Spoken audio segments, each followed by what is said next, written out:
다 같이 일어나셔서 묵상기도 드리심으로 주일 3부예배 하나님 앞에 올려드리시겠습니다.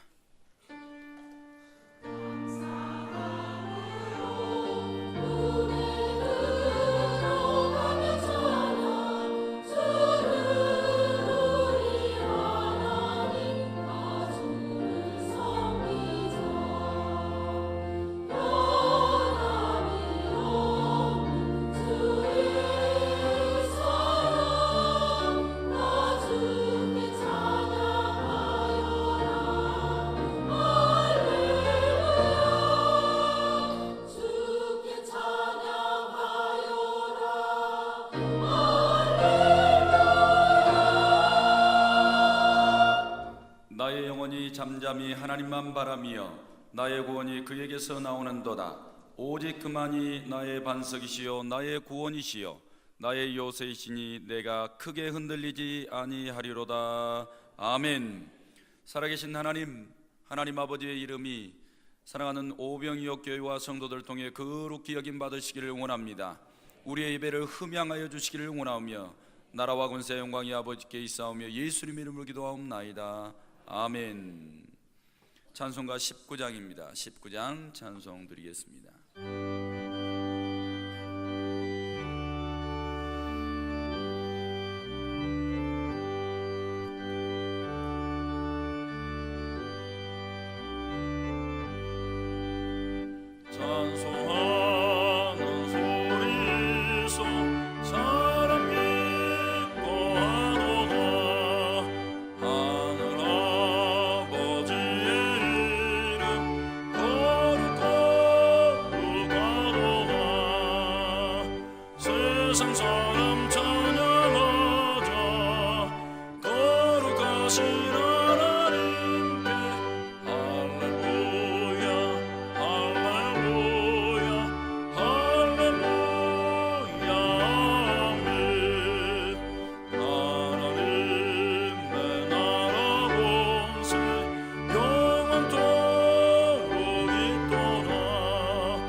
교동문 95번입니다.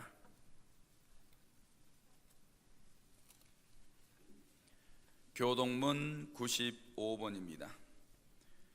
내가 사람의 방언과 천사의 말을 할지라도 내가 예언하는 능력이 있어 모든 비밀과 모든 지식을 알고 또 산을 옮길 만한 모든 믿음이 있을지라도 내가 내게 있는 모든 것으로 구제하고 또 내 몸을 불사르게 내줄지라도 사랑은 오래 참고 사랑은 온유하며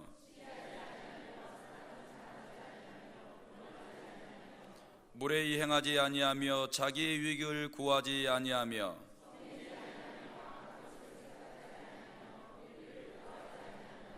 진리와 함께 기뻐하고 모든 것을 참으며 사랑은 언제까지나 떨어지지 아니하되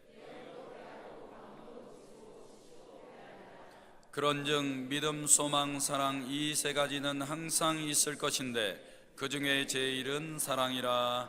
아멘. 다 같이 앉으셔서 지난 한 주간 동안 범한 죄 참회 기도 드리시겠습니다. 하나님 아버지, 우리에게 생명을 주시고 하나님은 우리의 영혼이 하나님을 온전히 바라보는 삶을 살기 원하셨습니다. 그래서 하나님의 말씀을 듣고 순종하기를 바라시고 기도하기를 원하시고 주의 뜻을 이 땅 위에서 이루기를 원하셨습니다. 그럼에도 하나님, 우리가 교회 생활에서 이 일에 실패하고 넘어질 때가 많았습니다. 하나님 아버지, 불순종이 우리의 몸에 배어있고 기도하지 못한 죄들이 우리의 마음속에 가득히 채워져 있으며 하나님의 나라보다 세상 나라를 우리의 마음속에 채웠습니다. 그래서 하나님 아버지, 교회에서 온전히 헌신봉사 충성하지 못하고 가정에 나아가서 행복한 가정으로 만들지 못하였습니다. 가정천국을 이루지 못하였습니다. 가정에서 하나님의 뜻이 이루어지도록 일하지 못하였습니다. 우리 하나님, 범하고 악한 죄들이 너무나 많이 쌓으니 용서하여 주옵소서. 하나님 아버지의 마음은 심히 악하고 부패합니다. 그리고 세상 시험에 너무나 자주 걸려 넘어지고 하나님 원망하고 불평하며 살아갑니다. 하나님 아버지, 우리의 마음속에 있는 소욕들을 다 보혈의 피로 씻겨주시고 정결케 하여 주옵소서. 감사드리고 예수님의 이름으로 기도하옵나이다. 아멘. 사도신경으로 신앙 고백 드리겠습니다. 나는 전능하신 아버지 하나님 천지의 창조주를 믿습니다. 나는 그의 유일하신 아들 우리 주 예수 그리스도를 믿습니다. 그는 성령으로 잉태되어 동정녀 마리아에게서 나시고 본디오 빌라도에게 고난을 받아 십자가에 못 박혀 죽으시고 장사된 지 사흘 만에 죽은 자 가운데서 다시 살아나셨으며 하늘에 오르시어 전능하신 아버지 하나님 우편에 앉아 계시다가 거기로부터 살아있는 자와 죽은 자를 심판하러 오십니다. 나는 성령을 믿으며 거룩한 공교회와 성도의 교제와 죄를 용서받는 것과 몸의 부활과 영생을 믿습니다. 아멘. 다 같이 찬송가 559장입니다. 559장 찬송 드리겠습니다.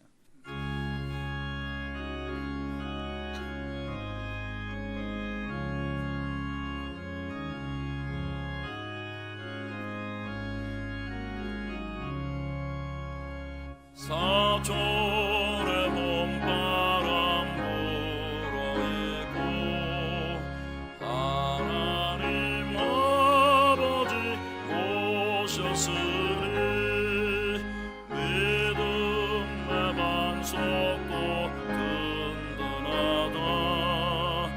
우리 집 즐거운 봄사르라.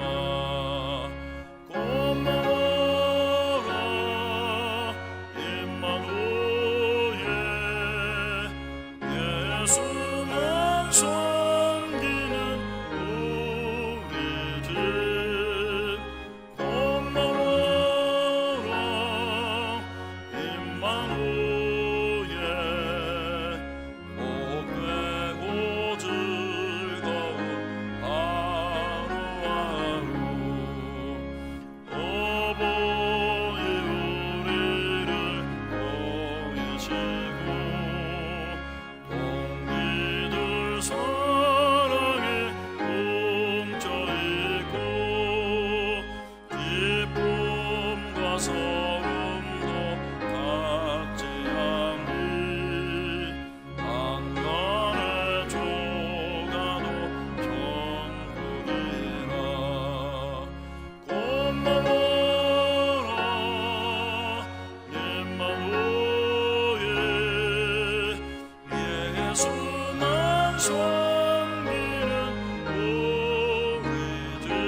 이 시간 우리를 대표하여 문영조 장로님 기도 드리시겠습니다.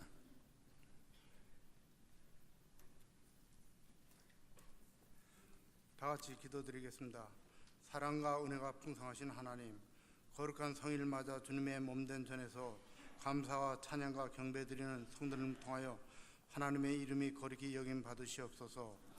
하나님 나라가 우리 교회와 성도들의 삶 속에 이루어지기를 원합니다. 그리하여 의와 평강과 기쁨이 넘치는 교회와 성도가 되기를 원합니다. 우리 교회를 통하여 하나님 나라가 이웃과 세상 모든 사람들에게 전파되기를 원합니다. 하나님 뜻이 하늘에서 이루어진 것 같이 땅에서 우리 교회를 통하여 이루어지기를 원합니다. 우리 교회가 하나님 뜻을 알고 이루어드리는 일을 기도합니다. 하나님께서 우리 교회에 필요한 것을 공급해 주시니 감사드립니다. 우리 교회 담임 목사의 건강을 지켜 주옵소서. 하나님 뜻을 이루어드리는 능력의 사자로 사용하여 주옵소서. 또 우리 교회의 목표가 이루어지게 하옵소서. 하나님 사랑, 이웃 사랑, 십자가 정신으로 모든 성도들이 전도해서 전도 목표 2,000명 전도하게 하옵시고 많은 영혼들이 정착하여 교회가 봉되게 하옵소서. 하나님 우리 교회 하나님 잘 섬기고 복받는 사람이 되게 하시고 물질의 축복을 받아 소화성장 하루속히 헌당하게 하옵소서. 하나님 목사님 말씀을 통해 우리의 심령이 변화되게 하옵소서.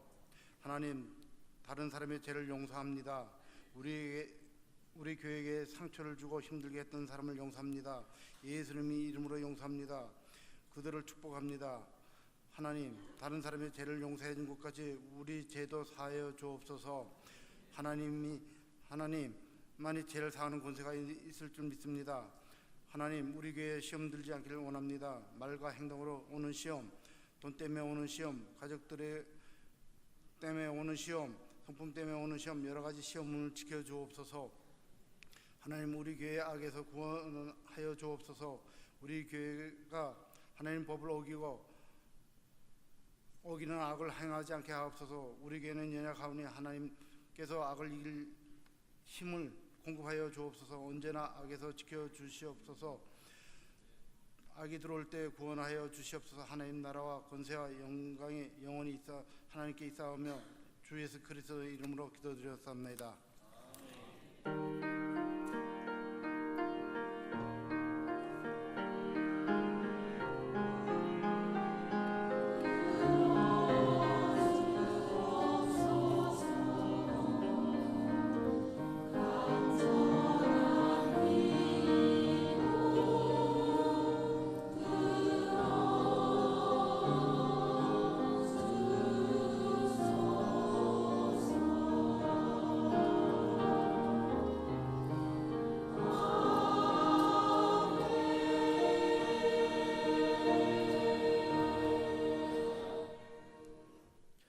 이 시간 저에게 주신 하나님의 말씀 보겠습니다. 구약 성경 창세기 2장 18절입니다. 하나님의 말씀 구약 성경 창세기 2장 18절 말씀입니다. 한 목소리로 같이 읽겠습니다. 여호와 하나님이 이르시되 사람이 혼자 사는 것이 좋지 아니하니 내가 그를 위하여 돕는 배필을 지으리라 하시니라. 아멘. 할렐루야. 성가대 찬양으로 하나님 앞에 영광 올려드리겠습니다.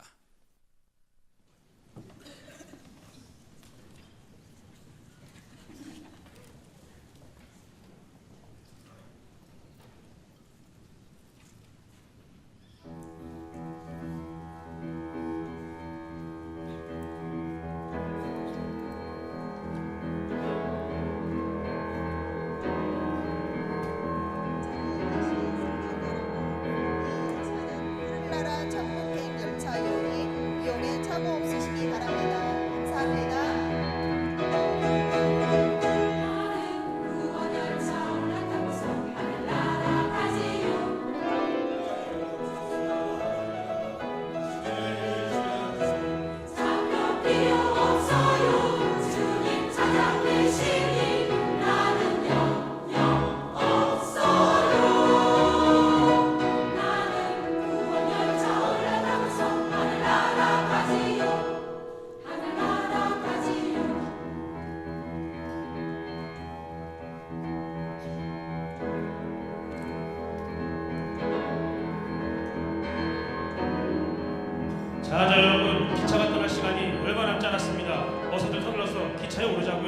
한 번 떠난 기차는 다시 우리를 기다려주지 않거든요. 어서 서두르세요.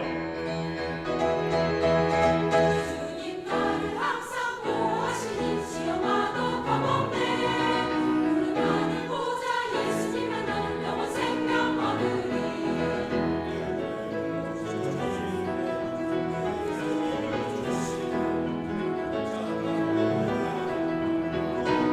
자녀여 하늘님 나으리 나를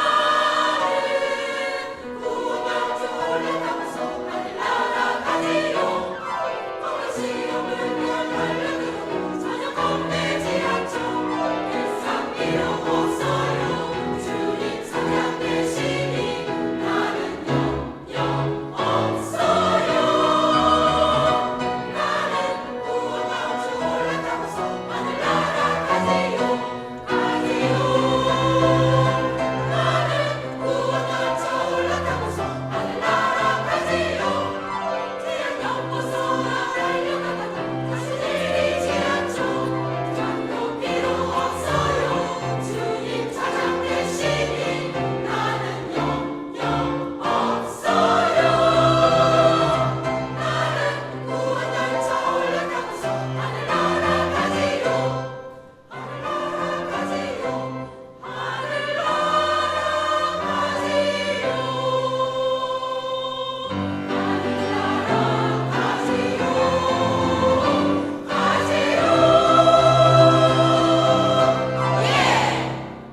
아멘.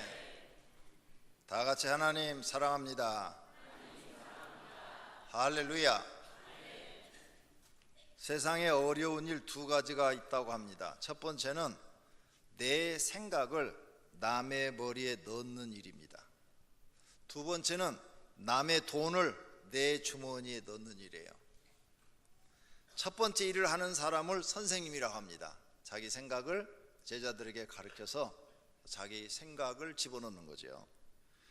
두 번째 일을 하는 사람을 사장님이라고 그래요. 남의 돈을 벌어서 내 주머니에 넣어야 되니까. 그런데 이 두 가지 일을 한 번에 하는 사람을 마누라라고 합니다.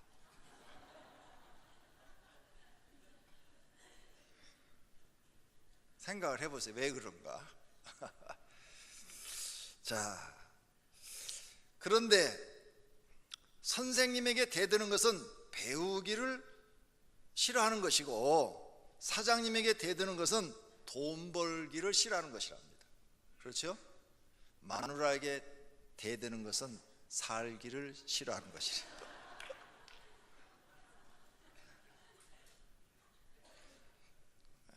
오늘은 성공했습니다. 오늘 또 살아남기에 몸부림치는 남편들을 위하여 먹고 살려면 알아서 잘해야 한다고 어떤 분이 이렇게 멋있는 유머를 저한테 보내주었어요. 감사합니다. 좋은 유머 있으면 혼자만 사용하지 말고 보내주시면 여러 사람이 이렇게 함께 웃을 수가 있습니다. 오늘은 부부주일입니다. 부부주일날은 부부가 행복해지는 것에 대해서 배워야 되겠죠. 모두가 행복하려고 결혼을 합니다. 그래서 행복한 부부도 있고 불행한 부부도 있습니다. 왜 그럴까요?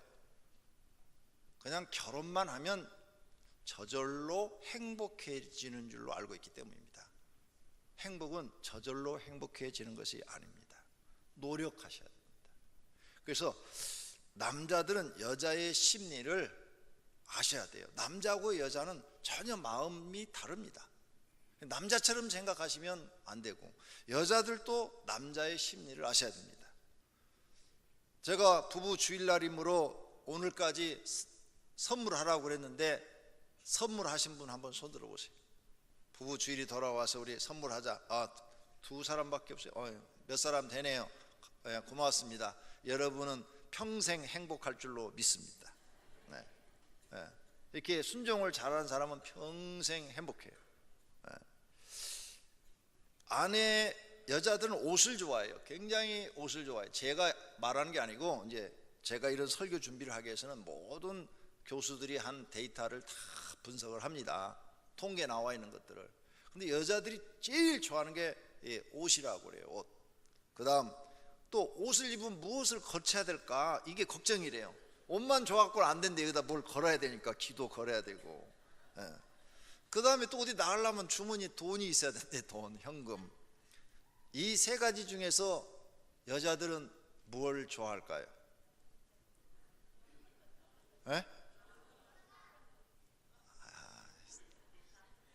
세 가지 다 좋아합니다. 그러니까 남자분들이 아내한테 사랑받고 싶으면 요 세 가지를 번갈아 가면서 해주면 돼요. 어떤 때 1월 달에는 옷 사주고, 2월 달에는 귀걸이 하나 사다 주고, 3월 달에는 현금 주고, 4월 달에는 옷 사주고, 1년 12달 이렇게 해주면 약발이 씁니다. 약이 괜찮은 약이에요. 이 약이. 내가 이렇게 가르쳐 줬는데도 안 하신 분은 아내한테 사랑받기를 포기하신 분이에요. 불행하게 살기로 결심하신 분이에요. 그 다음, 여자들은 남자의 심리를 아십니까? 남자들도 선물 참 좋아합니다. 굉장히 좋아해요. 그래서 남자들은 또 이렇게 보니까 통계가 나와 있는데 자동차를 그렇게 좋아한다고 그래요. 자동차. 근데 자동차 사주려면 돈이 너무 들잖아요. 그래서 내가 장난감 자동차 사주라고 그랬잖아요. 그걸 보면서 꿈을 가지라 이거죠. 장난감 자동차 보면서 앞으로 당신이 이런 차를 사게 될 테니까 벤츠 600 딱 갖다 놓고 이걸 꿈을 가져라, 이게 꿈을. 그 다음에 남자들은 TV 좋아해요. 제가 이번에 대신방 다녀보니까 우리 중진들 집에 TV 큰 거 사다 놓은 분들이 있어요. 제가 참 기분이 좋았어요. 내가 시킨 대로 순종을 잘해서. 남자들은 이상하게 텔레비 굉장히 좋아해요. TV 보는 거. 그래서 집에 TV가 큰 거 있으면 퇴근을 일찍 한다니까요. 근데 집에 TV가 조그만 거 있는 집들을 가서 봤어요. 이번에 보니까 이 집은 부인이 남편이 늦게 들어오라고 고사 지내고 있구나. 왜? 집에 오면 자기가 뭔가 취미 생활 할 게 없는 거예요. 남자가 집에 들어오면 취미 생활 할 게 아무것도 없어요. 집에 들어오면. 근데 밖에서 친구들을 만나면 술도 먹으러 가지요. 또 뭐 놀러도 가지요. 또 뭐 무슨 뭐 모임에 가지요. 재미가 있단 말이에요. 근데 집에 들어오면 마누라가 아무것도 못하게 자기하고만 얘기하자고 그러는데 오랫동안 많이 봐서 별로 얘기할 게 없어. 그러니까 TV라도 큰 거 사다 놓으면 그거 보는 재미라도 일찍 들어가는데 그것도 없으면 집에 일찍 들어올 이유가 없잖아요. 그 다음에 남자들도 현금 좋아해요. 집에 월급을 다 갖다 주고 용돈을 타서 쓰는 남자들이 있어요. 용돈이 모자라죠. 왜? 여자분들이 많이 안 주잖아요. 조금씩밖에 안 주니까 용돈이 모자라요. 그러니까 가끔 이런 때 여보, 내가 당신 뭐 자동차는 못 사주지만 좀 나가서 친구들하고 밥이라도 한 그릇 좀 사 먹어 하고 한 10만 원 딱 줘봐요. 그럼 남자도 입이 이렇게 쫙 찢어져요. 정말이에요.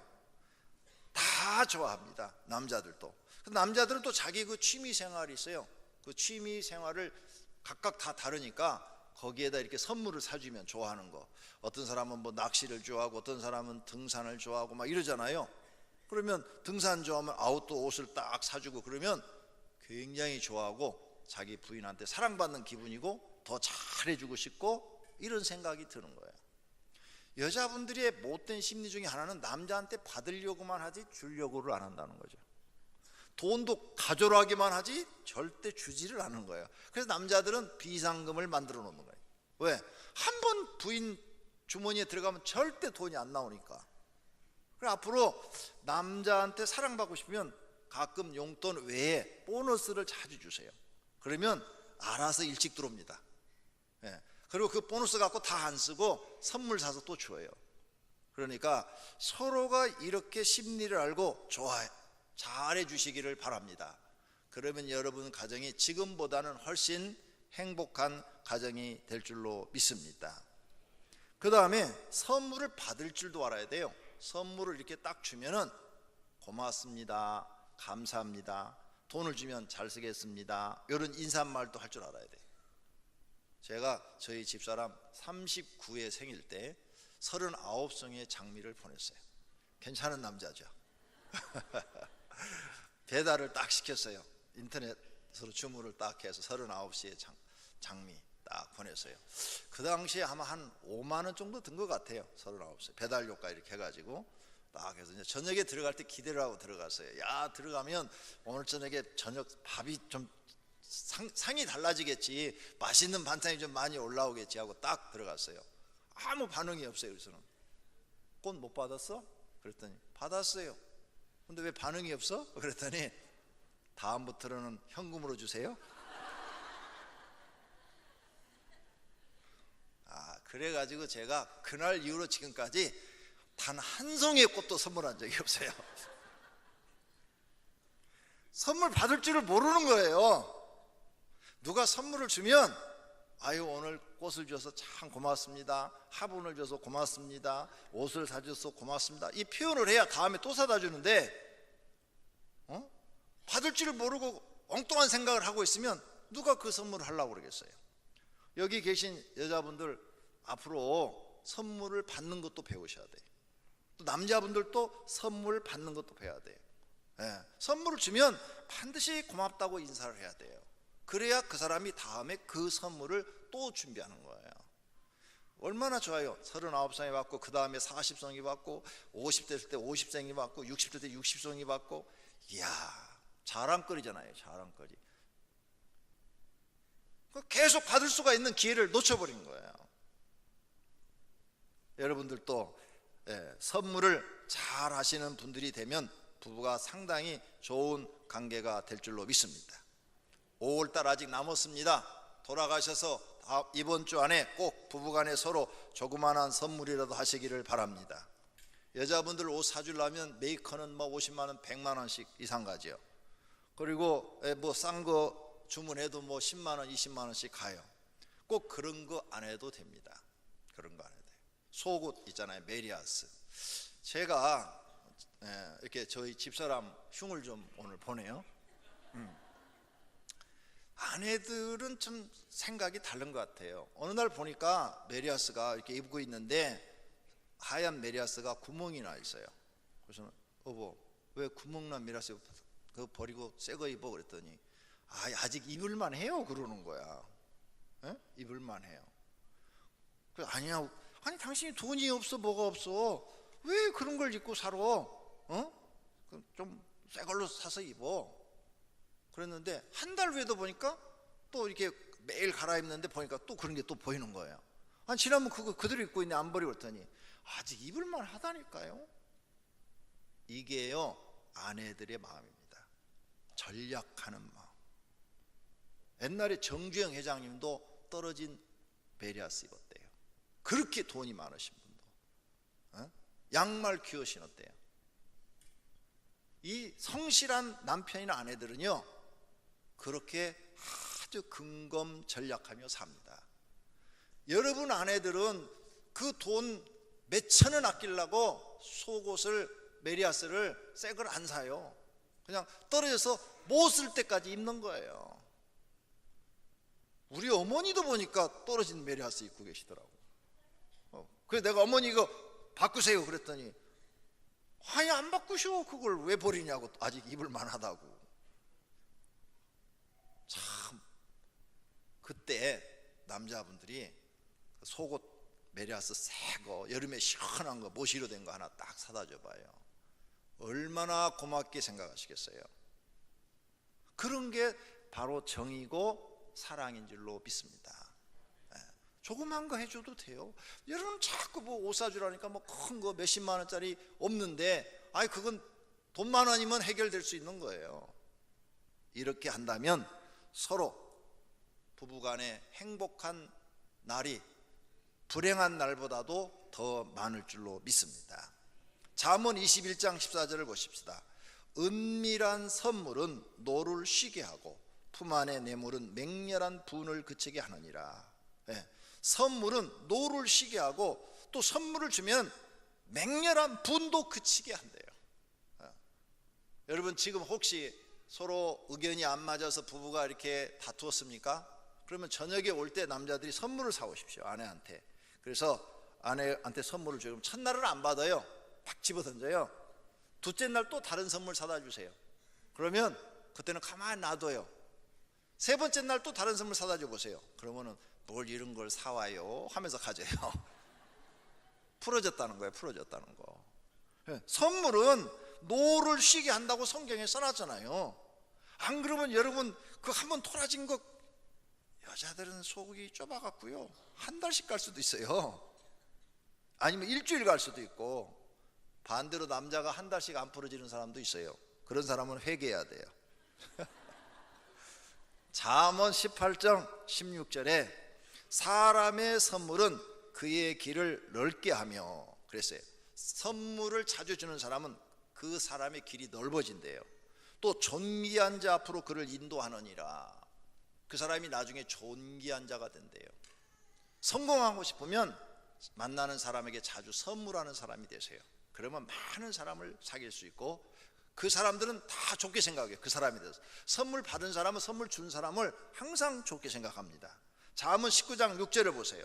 너그러운 사람에게는 은혜를 구하는 자가 많고 선물을 주기를 좋아하는 자에게는 사람마다 친구가 되느니라. 친구가 많아지는 거예요.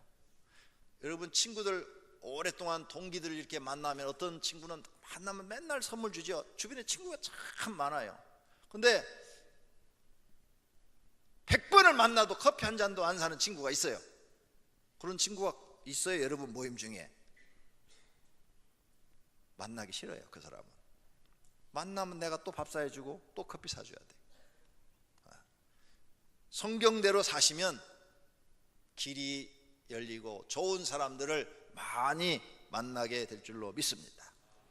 그렇다면 행복한 부부가 되려면 서로 존중해야 되겠죠. 존중하려면 어떻게 해야 되느냐? 말부터 존중해야 돼요. 말. 거의 부부들이 의견 충돌이 일어나고 다투는 문제가 말 때문입니다. 이 말이 상처를 줘요. 칼보다도 더 무서운 상처를 줍니다. 그래서 잠언 18장 6절에 미련한 자의 입술은 다툼을 일으키고 그의 입은 매를 자청하느니라. 미련한 자의 입술은 자꾸 말로 실수를 해서 상처를 주어가지고 다툼을 일으킨다는 거예요. 그래서 그 입으로 말을 잘못해갖고 스스로 자기 화를 자청한다. 매를 자청한다는 말은 화를 자청한다 그 말이에요. 매를 번다 그 말이에요. 그러므로 부부가 행복해지려면 말을 하되 상대방을 무시하지 말고 존중하면서 말을 하시면 아무리 화가 나도 절대로 입에서 나온 대로 말하면 안 됩니다. 그러면 상처가 돼요. 상대방은 엄청난 상처를 받습니다. 칼로 찌르는 것보다 더 큰 상처를 받아요. 어떤 여자분이 상담하러 와서 펑펑 울면서 저희 이혼합니다 그래요. 왜 이혼하시냐고 그러니까 싸울 때마다 남편이 막 자기를 무시한대요. 미련한 것, 못생긴 것, 너 시집 올 때 해온 게 뭐가 있냐, 결혼해서 나한테 해준 게 뭐가 있냐, 막 이런 말들을 막 한대요. 이걸 들을 때마다 애들 때문에 참고 또 참고 또 참았는데 이제 못 참겠대. 너무 이제 상처가 커서 도저히 참고 살 수가 없대요. 혼자 사는 것이 훨씬 편하고 좋을 것 같아요. 얼마나 이게 무서운 상처인가요? 상대방을 존중하지 않고 함부로 했던 말이 비수보다도 더 큰 상처를 마음에 남긴 겁니다. 그래서 제일 중요한 게 아무리 화를 내도 분노가 나고 신경질이 내도 말 조심하셔야 되고 이 말은 절대 하지 말아야 되겠다고 안 하셔야 돼요. 특히 부부간에 싸울 때 이혼하자는 말을 함부로 하시는 분들이 있어요. 뭐 조금만 승질나면 야 이혼하면 될 거 아니야 뭐 이런 식으로 말하는 사람들이 있어요. 이런 사람들은 스스로 자기가 상대방한테 이제 대접을 못 받는 거예요. 미움받는 거예요. 이 말을 부부가 상대방이 들었을 때는요, 아, 저 사람은 나하고 살기 싫어하는구나, 딴 생각을 가지고 있구나, 이렇게 생각을 해버리는 거예요. 그거는 이제 그 다음부터는 어떻게 주워 담아도 그 말이 마음속에 새겨져 가지고 바뀌어지질 않는답니다. 만약 지금까지 부부가 다투실 때 그런 이야기를 하셨다면 오늘 돌아가셔서 사과를, 정중하게 사과를 하시고 다음부터 내가 절대 그 말 안 할게, 죽어도 그 말 안 할게, 아무리 화가 나도 그 말 안 할게 하고 둘이 약속을 하셔야 돼요. 규칙을 정하셔야 돼요. 우리 아무리 화가 나도 꼭 이런 말들은 서로 하지 말자. 뭐 이혼하자는 말, 욕, 그리고 상대방의 자존심을 건드는 말, 상대방을 무시하고 막 멸시하는 말, 이런 말은 아무리 화가 나도 하지 말자. 이 약속하셔야 돼요. 만약 그거 안 하시면 여러분의 가정은 지금 매우 불행합니다. 어디에서 시작된 거냐? 말에서 시작된 거예요. 말. 행복한 가정은 말부터 상대방을 존중하면서 하지 않아야 될 말은 절대 안 해야 됩니다. 10번 잘하고 한 번 욕해버리면 다 소용없어요. 네. 왜? 그 욕에 주는 상처가, 욕으로 주는 그 상처가 10번 잘한 것보다도 너무 크게 가슴에 와서 꽂혀버리기 때문에 그런 겁니다. 부부는 서로 자존심도 중요하게 여기고 무시하지 말고 상대방이 싫어하는 말과 행동을 하면은 절대로 안 됩니다. 그건 불행한 가정을 만드는 거예요. 꼭 잊어버리지 마세요. 거의 모든 가정은 말 때문에 불행해진다는 것. 말을 존중하셔야 됩니다. 두 번째로, 행복한 부부가 되시려면 자녀 양육 문제로 싸우면 안 됩니다. 자녀를 양육하다가 훈계하다가 잘 싸워요. 아내가 자녀를 훈계할 때 남편들이 왜 당신은 애를 그렇게 다단해? 별것도 아니구만. 간섭하게 돼요. 그럼 꼭 싸워요. 반대로 남편이 자녀를 훈육할 때 아내가 또 간섭해요. 왜 당신은 애를 그렇게 막 쥐잡듯이 막 잡냐고, 왜 이렇게 때리냐고, 또 이렇게 간섭하게 되면 또 싸움이 돼요. 그래서 서로 자녀를 훈육할 때도 부부간에 규칙이 있어야 돼요. 내가 아이를 야단할 땐 당신은 모른 척해라. 서로 모른 척해라. 만약 그게 불만스러운 말이 있으면 애 없을 때 나한테 얘기를 해주라. 다음부터 이렇게 하지 말라고. 이렇게 규칙을 정하고 그걸 안 하셔야 돼요. 그래야 여러분 부부싸움 안 하지요. 안 그러면 자녀 키우다가 부부간에 엄청 싸웁니다. 자녀 때문에 싸워요. 막 아빠가 애를 나무라는데 막 욕을 섞어가면서 하면 엄마가 옆에 듣다가 당신은 애한테 왜 이렇게 욕을 막 해대고 그러냐고 아빠가 돼가지고 막 그러다 보면 왜 당신은 참견이냐고 그러면 이제 애는 없어지고 둘이 싸워. 이런 일들이 불행을 만드는 거 아닙니까? 이게 규칙이 있어야 돼요. 규칙. 예. 그 다음에 아이들을 훈계할 때 남편도 어느 선까지만 얘기하는 거. 막 애를 막 개패듯이 팬다든지 막 욕을 하고 쌍스러운 말을 막 한다든지 이런 거 못하도록 금지시켜야 돼. 애 자존심을 막 건드는 말을 한다든지, 이래서 네 애비 닮아서 그렇게 밀어내, 네 애미 닮아서 그렇게 밀어내, 이런 말 절대 하면 안 돼요. 이건 부인과 애에게 동시에 상처를 주는 거예요. 칼로 막 쑤시는 거예요. 마음의 상처가 칼로 쑤시는 상처보다 더 크다는 거 잊지 마세요. 그래야 여러분의 가정이 이 불행한 것들을 제거를 해야 행복해지는 거지. 10번 잘하다가도 한 번 그렇게 상처를 주면 행복한 게 다 날아가 버린다니까요. 이런 걸 우리가 알고 하셔야 돼요. 자녀 양육 문제로. 그래서 어느 정도 부부간에 서로 규칙이 있어야 돼요. 우리가 애들이 잘못했을 때 아무리 혼내도 종아리를 때린다든지 손바닥을 때리다든지 여기까지로 끝내자. 막 물건 집어 던지고 욕하고 이런 걸 하지 말자. 그건 애들 교육이 아니다. 부부간에 약속이 있어야 돼. 약속. 그래야 간섭을 안 해요. 그런데 이 약속을 안 해놓고 막 애를 막 어떤 분은 막 그냥 정말 심하게 때려서 뉴스에 나오잖아요. 아동 학대죄. 아동을 학대하는 것을, 아빠가 학대하는 것을 엄마가 딱 봤어. 어떤 엄마가 참겠어요? 그때는 너 죽고 나 살자지. 반대로 엄마가 애들을 학대하는 걸 아빠가 봤어요. 누가 참겠어요? 그러니까 훈계의 수준을 넘어서면 학대가 되는 거예요. 학대. 여기까지 절대 우리는 하지 말자. 부부간에 이렇게 해야 여러분 부부가 행복한 부부가 됩니다. 세 번째로, 돈 문제로 우리 싸우지 말자. 이것도 서로 약속을 하셔야 돼요. 남편이 돈을 벌어오지 못할 때 거의 싸우게 되고요. 또 남편이 돈을 벌길 버는데 집에 안 가져고 함부로 막 쓰고 다닐 때 싸우게 되고, 또 집에 돈을 성실하게 벌어서 갖다 주었는데 아내가 막 함부로 쓰고 다닐 때도 싸우게 돼요. 그래서 서로 돈 문제도 의논해서 규칙을 만들고 부부가 서로 지켜야 돼요. 그래야 이런 문제로 여러분 가정에 다툼이 안 생깁니다. 가정이 행복해지려면 경제적으로 안정돼야 돼요. 그러려면 서로가 이런 규칙을 정하고 서로 열심히 돈을 벌고 모으고 그래야 돼요. 건강하면 가능한 남녀가 다 직장생활 다녀서 조금씩이라도 수입을 도와야 돼요. 그래야 여러분 가정이 행복한 부부 생활이 될 줄로 믿습니다. 네 번째로는 부부가 서로 약속을 잘 지켜야 돼요. 약속. 사람들이 잘못 생각하는 거였어요. 가까운 사이니까 약속을 안 지켜도 좋다? 그럼 다 깨져요, 관계가. 세상에서 제일 가까운 관계가 부부예요. 무촌이요. 무촌. 촌수가 없어. 부모와 자녀는 1촌, 형제와 형제는 2촌. 그러니까 세상에서 제일 가까운 것이 부부예요. 촌수를 없게 만들어놨어요. 가깝기 때문에 이제 허물이 없다. 그냥 뭐 다 이해해 줄 거다. 그리고 약속 안 지키면 신뢰가 깨져버려요. 신뢰가 깨지면 부부 사이는 불행해지기 시작하는 거예요. 그러므로 부부 사이에 무슨 약속을 했다? 철저하게 지키셔야 돼요. 내가 몇 시까지 오늘 7시에 들어갈게. 그러면 7시까지 철저히 들어야 돼요.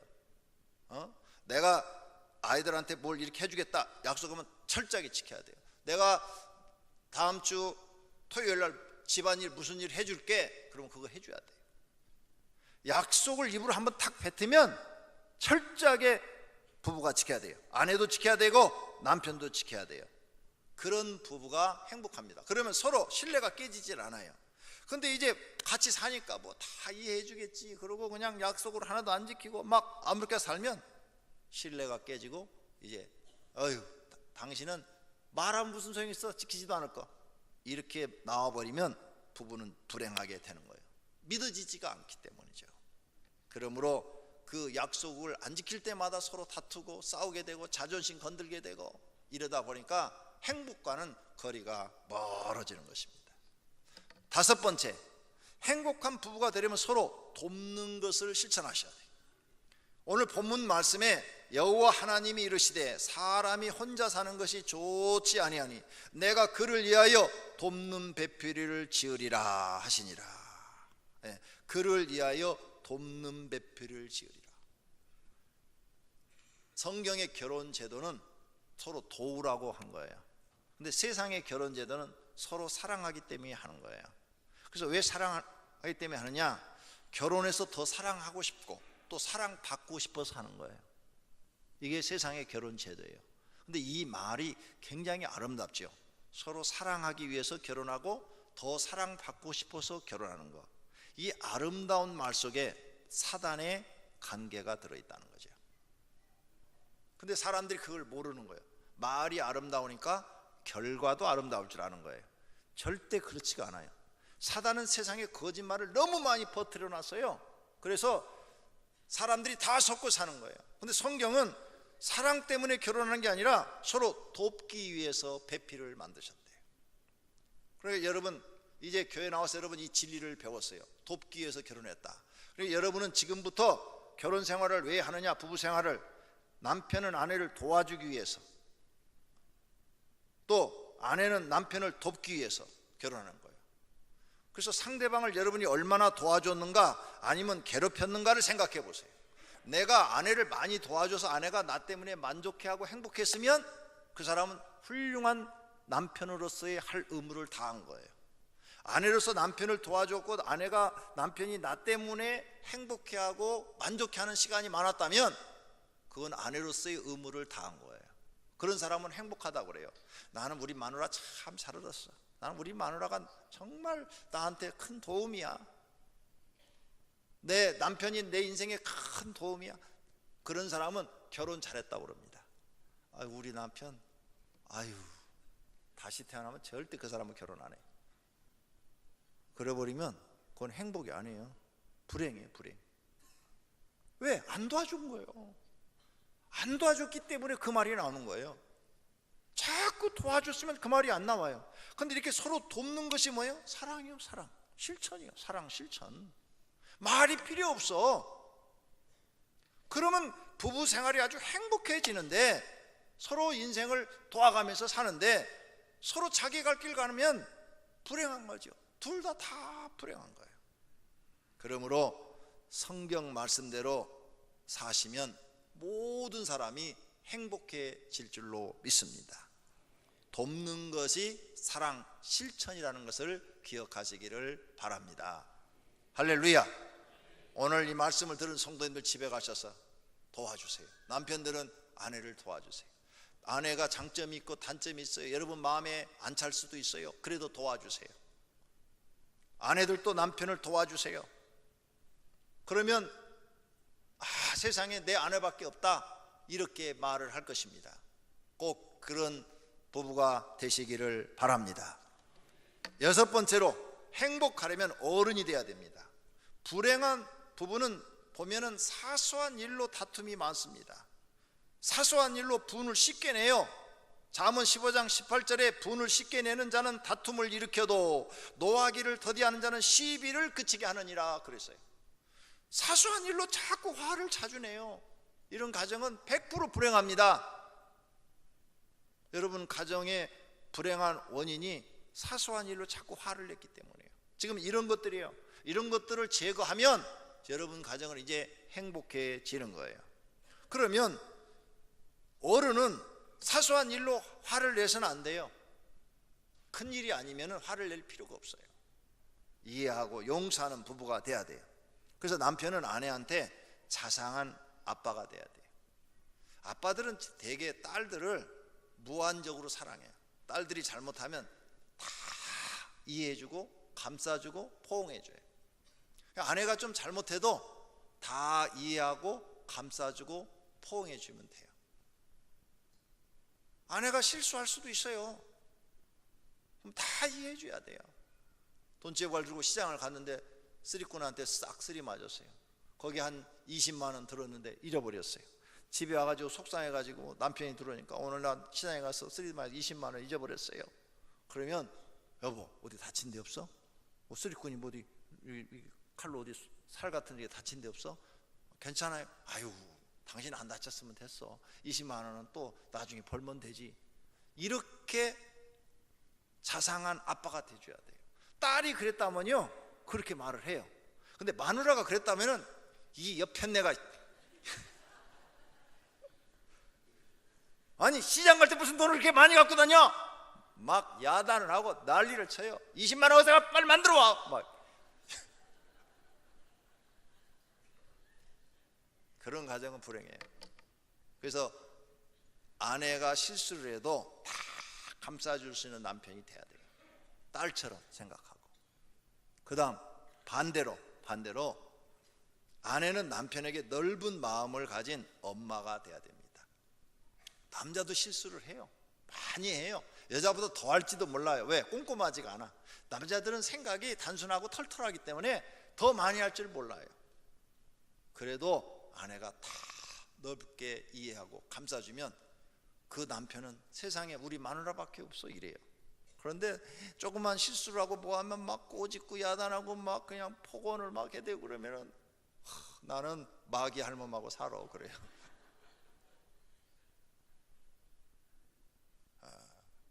그러니까 여러분 어른이 돼야 돼요. 어른.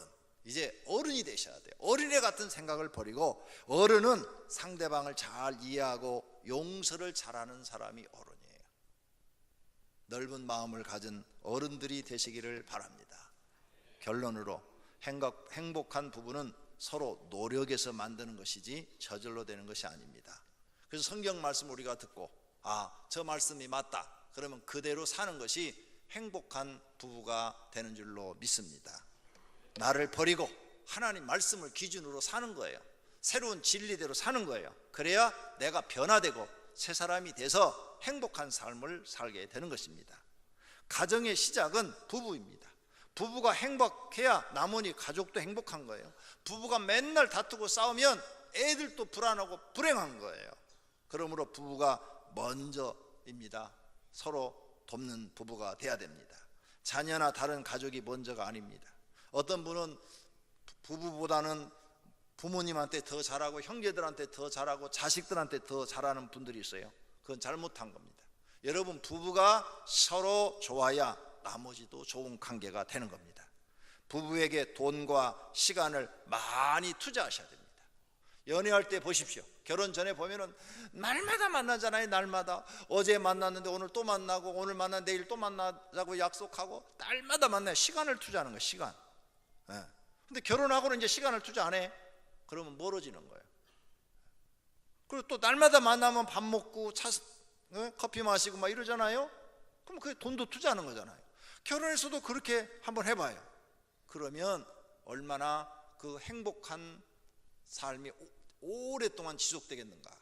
여러분 투자를 안 하는 거예요. 이제 결혼했으니까, 집에다 데려다 놨으니까 밥이나 하고 애나 키우고 직장 다녀서 돈이나 벌고, 이거 가정부 취급하고 일꾼 취급하는 거예요. 또 남편한테도 돈 벌어오는 기계로만 보는 거예요. 돈만 많이 갖다 주면 좋아하고 안 갖다 주면 싫어하고. 이렇게 되면 그 가정은 불행해지는 거예요. 부부가 서로 좋아할 수 있는 시간과 돈을 많이 투자하셔야 돼요. 거기다 많이 쓰셔야 돼요. 그러면 행복한 부부가 될 줄로 믿습니다. 부부가 서로 인격을 존중해야 되고, 서로 귀하게 여겨야 되고, 서로 약속을 잘 지켜야 되고, 서로 돕는 사람이 되시기를 바랍니다. 모두가 행복한 부부가 되시기를 축원합니다. 신명기 10장 13절, 내가 오늘 내 행복을 위하여 내게 명하는 여호와의 명령과 규례를 지킬 것이 아니냐. 너의 행복을 위하여 하나님의 말씀하시는 명령을 지키래요. 규례를 지키래요. 하나님 말씀대로 살아보래요. 그러면 네가 행복해질 것이라는 거예요. 모든 분들이 하나님 말씀대로 살면 행복해질 줄로 믿습니다. 하나님 말씀대로 살려면 내 생각을 죽여야 돼요. 나 자아를 죽여야 돼요. 그리고 하나님 말씀에 순종하고 지켜야 돼요. 그러면 모든 분들이 다 행복해질 수 있는 줄로 믿습니다. 모두가 다 행복해지시기를 예수님의 이름으로 축원합니다. 오늘 말씀 생각하면서 통성으로 우리 가정 행복한 부부가 되게 해달라고 기도하십시다. 하나님 아버지, 오늘 말씀을 통해서 행복한 부부에 대해서 들었습니다. 정말 우리 가정이 행복한 부부가 되려면 말 조심해야 됩니다. 말로 상처를 주는 걸 해서는 절대 안 됩니다. 약속을 철저히 지키는 사람이 되어야 합니다. 상대방을 존중해 줘야 됩니다. 자존심을 건드려서는 안 됩니다. 하나님 아버지, 이런 오늘 말씀을 들은 것을 마음에 새기고 이제부터는 그 말씀대로 살 수 있는 은혜를 주시옵소서. 서로 돕는 부부가 되게 하옵소서. 그래서 모든 성도들 가정이 행복한 부부가 되게 하옵소서. 예수님의 이름으로 기도드립니다. 아멘. 다 같이 찬송가 204장입니다. 204장 찬송 드리시겠습니다.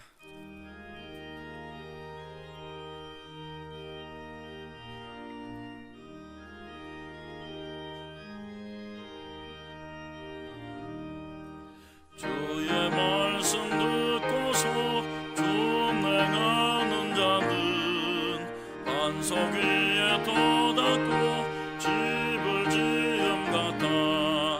비가 오고 물나며 바람 부딪혀도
드리겠습니다.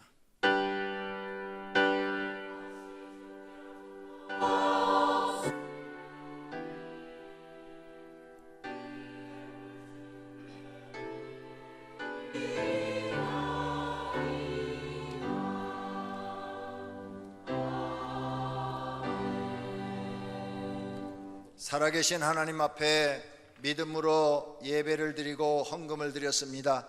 우리 하나님 받으신 줄로 믿습니다. 각종 드려진 모든 예물을 우리 하나님 받으시고 하늘의 창고에 쌓았으며 성경에 언약한 복을 주시옵소서. 그리하여 성도들이 물질의 풍족함을 느끼게 하시고 하나님과 불쌍한 이웃을 위하여 마음껏 쓸 수 있도록 복을 주시옵소서. 예수님의 이름으로 기도드립니다. 아멘. 이 시간은 성구 암송 시간입니다. 주보 1페이지 하단에 있습니다. 여호와 하나님이 이르시되 사람이 혼자 사는 것이 좋지 아니하니 내가 그를 위하여 돕는 배필을 지으리라 하시니라.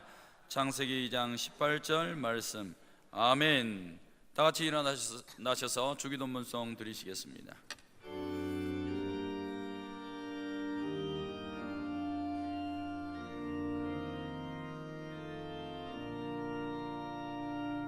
하늘에 계신 아버지 이름 거룩하사 주님 나라 임하시고 뜻이 이루어지다.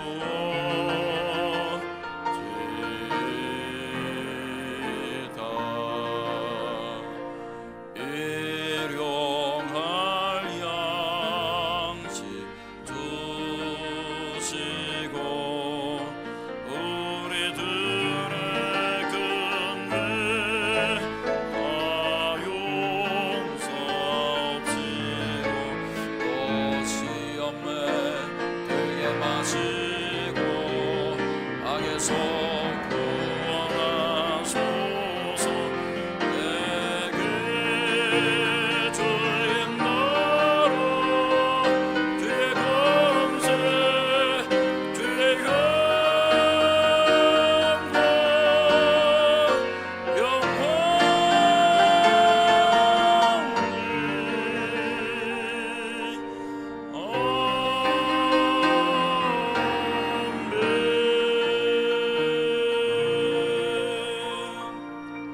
먼저 강구 하나 드릴 게 있습니다. 오늘 우리 교회 김범 목사님이 새로 오셨어요. 앞으로 나오세요. 가운데 오셔서 인사드리시기 바랍니다. 박수로 환영하겠습니다. 육교구를 맡겠습니다. 소아 육교구 교구장입니다.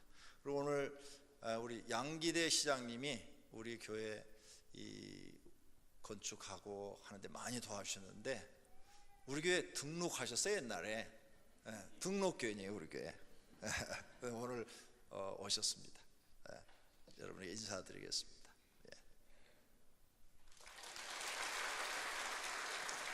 앉으시죠. 다 같이 우리 축도로 예배를 마치겠습니다.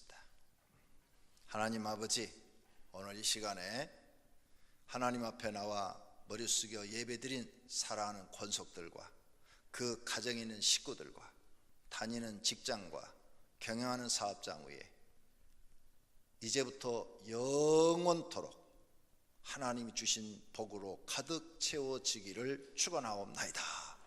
아멘.